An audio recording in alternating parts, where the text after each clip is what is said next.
Επιστρέφουμε με ένα λίγο διαφορετικό βίντεο που αφορά ένα άλλο πολύ ενδιαφέρον τετράποδο πλάσμα, το οποίο δυστυχώς έχει κηρυχτεί ως ζώο υπό εξαφάνιση. Και αυτό είναι ο σκατζόχυρος.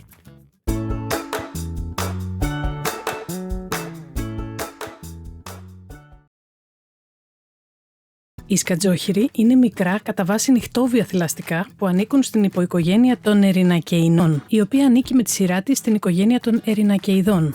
Ξεχωρίζουν από τα αγκάθια που έχουν στο σώμα τους, τα οποία είναι περίπου 2 εκατοστά και χρησιμεύουν ως αμυντικός μηχανισμός κατά των αρπακτικών.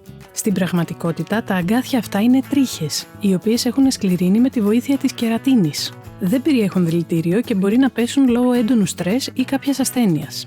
Καθώς το ζώο μεγαλώνει και φτάνει στο πρώτο έτος της ζωής του, αντικαθίστανται με πιο μεγάλα και σκληρά. Αυτά τα συναρπαστικά πλάσματα τα συναντάμε συνήθως σε περιοχές με βλάστηση, δάση, λιβάδια ή και κήπους σπιτιών. Τα μεγαλόσωμα είδη μπορούν να ζήσουν περίπου 4 με 7 χρόνια και τα μικρόσωμα γύρω στα 2 με 4. Το μήκος τους κυμαίνεται συνήθως από 15 έως 30 εκατοστά και το τελικό τους βάρος μπορεί να φτάσει περίπου μέχρι το 1,5 κιλό.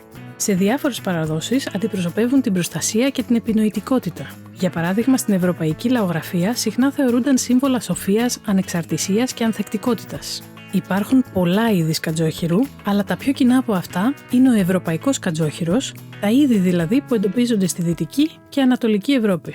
Αναγνωρίζονται εύκολα από το μεγαλύτερο μέγεθός τους και τις προεξέχουσες ράχες τους. Ο αφρικανικός πυγμαίος σκατζόχυρος, ο οποίος είναι μικρότερο σε μέγεθος και σε κάποιες χώρες που το επιτρέπουν, φυλάσσεται και ως κατοικίδιο. Οι σκατζόχυροι κυκλοφορούν συνήθως τη νύχτα και κοιμούνται το μεγαλύτερο μέρος της μέρας. Είναι σε μεγάλο βαθμό μοναχικά πλάσματα. Δεν σχηματίζουν περίπλοκες κοινωνικές δομές, αλλά μερικές φορές τα παρατηρούμε να αλληλεπιδρούν κατά τη διάρκεια της περίοδου ζευγαρώματος ή όταν τα θηλυκά μεγαλώνουν τα μικρά τους. Έχουν εξαιρετική ακοή και πολύ καλή όσφρηση. Η όρασή τους δεν είναι από τα πιο δυνατά χαρακτηριστικά τους, βέβαια. Όταν απειλούνται, κουλουριάζονται και γίνονται μια σφιχτή μπάλα και με τη βοήθεια των υποδόρειων μειών τους κάνουν τα αγκάθια τους να πεταχτούν προς τα έξω, ώστε ο θηρευτής τους να μην μπορεί να τα δαγκώσει ή να τα ακουμπήσει με οποιοδήποτε τρόπο. Στα πόδια τους διαθέτουν δυνατά και γαμψά νύχια που τα χρησιμοποιούν όταν χρειάζεται να σκάψουν για να βρουν την τροφή τους ή να φτιάξουν τη φωλιά τους. Τους αρέσει η υγρασία και συνήθως βολεύονται σε ήρεμα σημεία που κρίνουν ασφαλή, τα οποία μπορεί να είναι κάτω από θάμνους, μέσα σε φυλλώματα ή σε τρύπες στο χώμα. Μπορούν να βγάλουν διάφορους ήχους, γρυλίσματα, ρουθουνίσματα, έντονες ανάσες, όπως και συρρήγματα. Οι σκατζόχυροι είναι πλάσματα που πέφτουν σε χειμερή ανάρκη. Η περίοδος που μπορεί να γίνει αυτό ξεκινάει συνήθως από τον Νοέμβριο και τελειώνει το Μάρτιο. Βέβαια, λόγω των κλιματικών αλλαγών και της αύξησης της θερμοκρασίας τα τελευταία χρόνια, ακόμα και τους χειμερινούς μήνες, είναι πολύ πιθανό να τους συναντήσουμε και μέσα στο χειμώνα. Επίσης, εξαρτάται αν θα πέσουν σε χειμερή ανάρκη και από τη διαθεσιμότητα της τροφής, που πάντα όταν έρχονται οι κρύοι μήνες είναι πιο περιορισμένη. Η νυχτερινή φύση ενός σκατζόχυρου, όπως και η καλή του όσφρηση, τον καθιστούν εξαιρετικό κυνηγό. Έχει τη δυνατότητα να διανύει ακόμα και 4 χιλιόμετρα τη νύχτα ψάχνοντας για τροφή. Η διατροφή του μπορεί να έχει μικρές αλλαγές ανάλογα με την εποχιακή διαθεσιμότητα. Προκειμένου να επιβιώσει, προσαρμόζεται σε οτιδήποτε υπάρχει σε μεγαλύτερη αυθονία στο περιβάλλον του.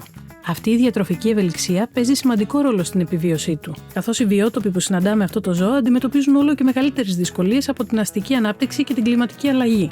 Τρέφεται κυρίως με παράσιτα και έντομα, για παράδειγμα κουνούπια και κατσαρίδες. Μπορεί όμως να φάει βατράχια, σαλιγκάρια, γυμνοσάλιαγκες, αράχνες και σαρανταποδαρούσες, μικρά ερπετά, αυγά, χόρτα, καρπούς, ρίζες, μανιτάρια, κάποια φρούτα, κουφάρια ζώων και άλλα. Θεωρείται σχεδόν παμφάγος. Οι σκατζόχυροι ζευγαρώνουν συνήθως την άνοιξη. Κατά τη διάρκεια του ζευγαρώματος, τα αρσενικά βγάζουν έντονες κραυγές και δυνατά γρυλίσματα. Τα συγκεκριμένα ζώα δεν είναι μονογαμικά και μπορεί την ίδια περίοδο να ζευγαρώσουν με διαφορετικούς παρτενέρ. Ο χρόνος κύησης ενός θηλυκού σκατζόχυρου διαρκεί περίπου 35 μέρες και συνήθως γεννά 3 με 5 σκατζοχυράκια, τα οποία γεννιούνται με πολύ μαλακά αγκαθάκια που θα αντικατασταθούν με σκληρότερα κατά το πρώτο έτος της ζωής τους. Θυλάζουν αποκλειστικά για περίπου 30 μέρες, ώσπου να αρχίσουν να βγαίνουν τα μικρά κοφτερά δοντάκια τους, όπου τότε ξεκινούν σταδιακά, κάνοντας μικρές βόλτες γύρω από τη φωλιά τους, να εξερευνούν το γύρο περιβάλλον για διαθέσιμη στερεά τροφή. Θεωρούνται ενήλικα άτομα αφού συμπληρώσουν τον πρώτο τους χρόνο, όπου τότε είναι έτοιμα να ζευγαρώσουν και να ξεκινήσουν ένα νέο κύκλο ζωής. Παρά τη γοητεία του, ο σκατζόχυρος πολλές φορές αντιμετωπίζεται άδικα και αρνητικά λόγω της άγνοιας των ανθρώπων για τη χρησιμότητά του στο οικοσύστημα. Είναι ένα ακίνδυνο ζώο για εμάς, αλλά πολύ χρήσιμο για το περιβάλλον μας.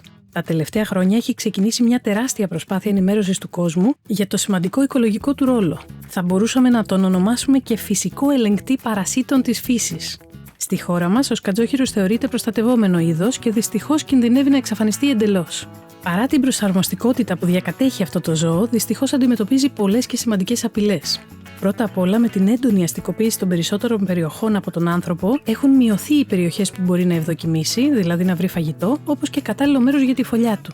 Η ανάγκη αναζήτησης της τροφής του, σε συνδυασμό με τα αυξημένα οδικά δίκτυα, αναγκάζει πολύ συχνά αυτό το μικρό ζωάκι να βγαίνει στο δρόμο και δυστυχώς να γίνεται θύμα των διερχόμενων αυτοκινήτων.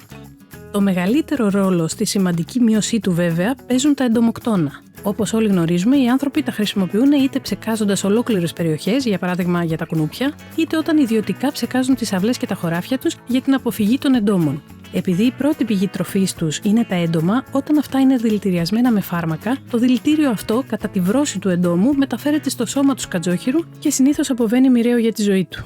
Επίσης, μην ξεχνάμε ότι υπάρχουν και οι θηρευτές του σκατζόχυρου. Οι πιο συνηθισμένοι από αυτούς είναι τα πουλιά, όπως οι κουκουβάγες, και οι αλεπούδες, οι λύκοι, οι νηφίτσες ή τα κουνάβια.